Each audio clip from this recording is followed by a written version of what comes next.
Bing, Bing, jaga nak. Maju, nyongok langit. Rama sering membangunkanku saat aku masih terlelap untuk melihat bintang. Begitulah cara Rama mengenalkanku pada alam.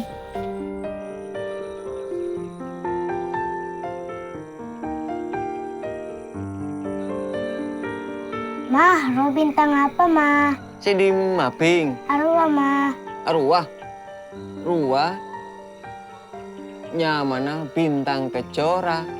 Mi genteng, Mah. Genteng, Bing. Ken ruah benih bintang. Ruah planet. Semasa muda, Rama adalah seorang pelaut. Karenanya, ia punya banyak cerita tentang negara-negara Eropa yang pernah ia jelajahi dulu. Kepandaian Rama soal ilmu falak tanpa sadar membuatku mengenal dan mencintai astronomi. Aku ingin sekolah. Jarak 2 km dari rumah dan harus melewati pematang sawah bukanlah halangan berarti untukku memeluk ilmu. Inilah SD-ku dulu, begitu sederhana, tapi tidak demikian dengan semangat belajarku. SD ini memang SD pinggiran, tapi guru-guru di sekolah inilah yang pertama kali bersungguh-sungguh menajamkan akal dan budiku, serta mendidikku tanpa jemu. Ibuku buta huruf. Ia berjualan ikan keliling untuk menghidupiku dan adikku. Darinya tak kudapatkan jawaban tentang ilmu pengetahuan. Tapi darinya aku ditempa untuk tidak menyerah pada keadaan dan terus bersemangat sekolah di tengah ekonomi yang pas-pasan. Tadi dek iya beng. Munceling tang kebedaan setia. Umpamana ku laku engkau lah tidak umur. Engkau metoro ale en Fatim. Engkau tero Fatim monduk dingna.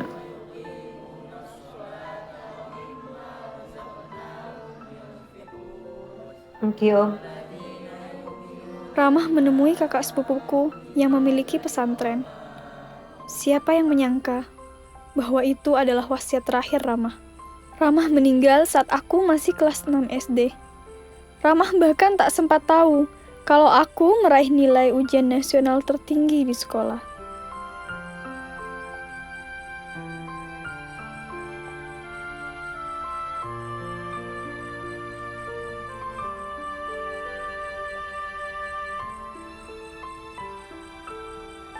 Kepergian Ramah adalah saat paling terpuruk dalam hidupku. Entah, mungkinkah aku mewujudkan cita-citaku tanpa ada Ramah di sisiku?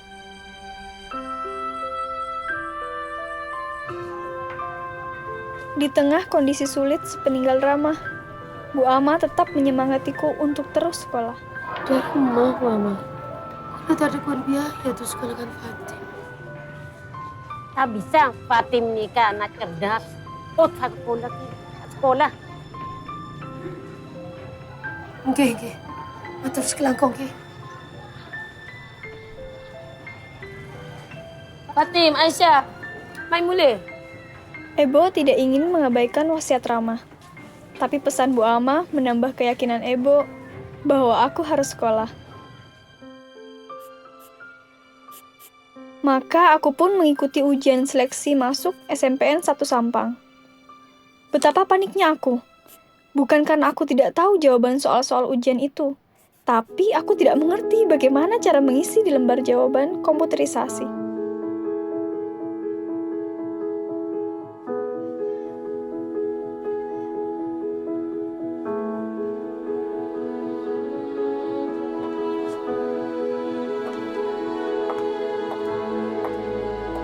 Kenapa, Nak? Kamu bingung cara mengisinya? Coba, mana nomor 1? Bentar dulu ya. Nomor 1, jawabannya yang mana yang kamu anggap benar? Kamu hitamkan ya. Dari tengah, terus sampai paling pinggir. Jangan sampai kertasnya robek ya. Sewaktu SD, aku memang tidak pernah diajarkan bagaimana mengisi jawaban di lembar komputerisasi. Mungkin itu adalah gambaran tidak meratanya pendidikan kala itu. Aku pun gagal masuk kelas unggulan. Bersyukur, aku masih diterima masuk di kelas reguler di SMPN 1 Sampang.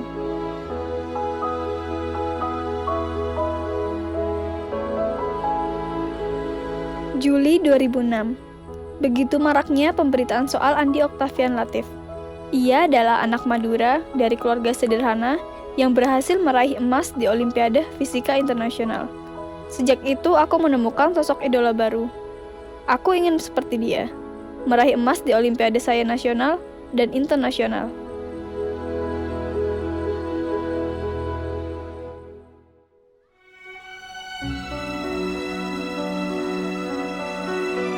Jelang kelulusan SMP, impianku nyaris sia-sia.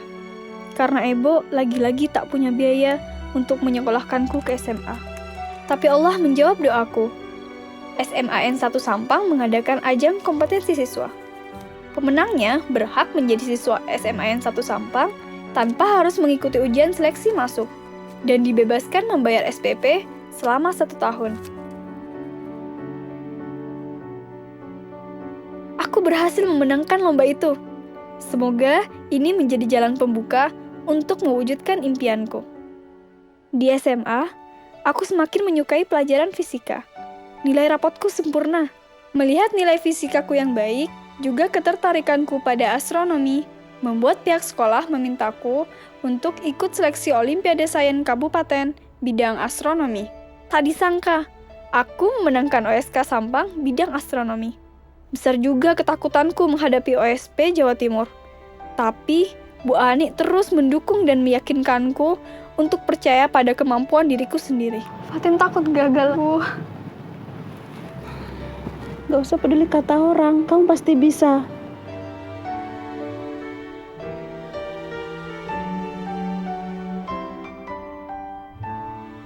Bu Ani juga membantuku memecahkan soal-soal matematika yang berhubungan dengan astronomi. Wah, seperti pelangi berarti Pak ya?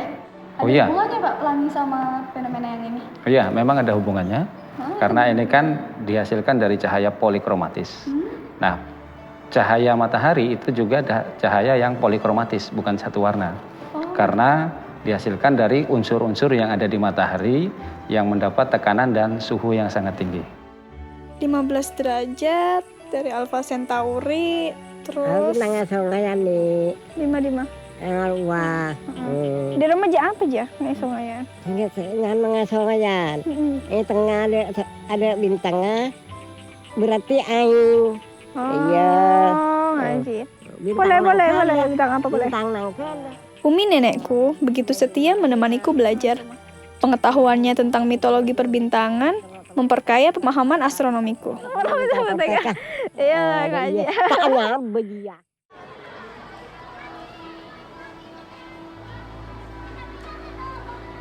Fatim, Iya, Pak. ini surat dari kementerian untuk Fatim. Penuh syukurnya hati ini mendapat kesempatan bertemu, berbagi ilmu, dan berkompetisi dengan siswa-siswa pilihan dari seluruh penjuru negeri. Aku tidak akan menyia-nyiakan kepercayaan ini. Alhamdulillah. Ini surat bahwa Fatim berhasil mewakili Jawa Timur di tingkat nasional. Selamat ya. Iya, hebat banget sih. Selamat ya, Fatim. Selamat ya, Fatim.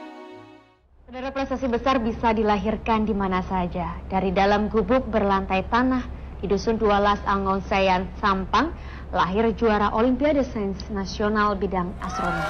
Sejak ayahnya meninggal, ibunya bekerja sebagai penjual ikan keliling, namun berhasil mendidik sang anak menjadi pandai dan berprestasi di tingkat nasional dan regional. Kemenangan ini bukanlah milikku sendiri. Ada doa ramah dari surga, ada peluh dan peluk ibu senantiasa, ada kesabaran guru-guru yang membimbing tanpa putus asa. Ada sosok inspiratif juara Olimpiade yang membagi gelora lewat kemenangannya. Juga ada kegagalan-kegagalan hidup yang menempa mentalku agar tak kenal putus asa. Kesuksesanku berlanjut. Aku diterima di ITB melalui jalur SNMPTN dan berhasil mendapatkan beasiswa bidik misi dari Kementerian Pendidikan dan Kebudayaan Republik Indonesia. Aku membuat gagasan rumah jamur dan mendirikan perpustakaan Rampak Naong di Sampang. Saat ini, aku bersama teman-teman di ITB terus berjuang untuk menyebarkan gagasan ini. Hingga tak ada lagi anak-anak Indonesia yang tak bisa baca tulis. Hingga tak ada lagi anak-anak Indonesia yang terhempas cita-citanya. Hingga tak ada lagi alasan kemiskinan yang menyeramkan masa depan. Langkah kita janganlah terhenti. Semangat kita jangan pernah mati. Kita adalah pemenang. Kita adalah orang-orang pilihan. Bangunlah dari kekalahan dan majukan Indonesia penuh kejayaan. Kita adalah putra-putri pilihan Tuhan dan bangsa ini. Saya pernah berada di posisi kalian, merasakan kecemasan dan semangat yang sama. Ikut USN bukan hanya untuk meraih medali. Jika kalian ingin medali, maka pantaskan diri kalian untuk medali itu. Bukan hanya pantas untuk menjadi orang hebat dan berprestasi, tapi juga pantas untuk menjadi orang yang akan mempertanggungjawabkan medali itu di masa depan. Untuk menjadi penggerak dan pemimpin-pemimpin demi kemajuan bangsa. Maka, jika kalian siap untuk menjadi medalis OSN, nyatakan pula bahwa kalian siap untuk bangsa ini. Selamat datang peserta OSN 2015. Jadilah anak-anak yang tangguh, mandiri, dan berintegritas.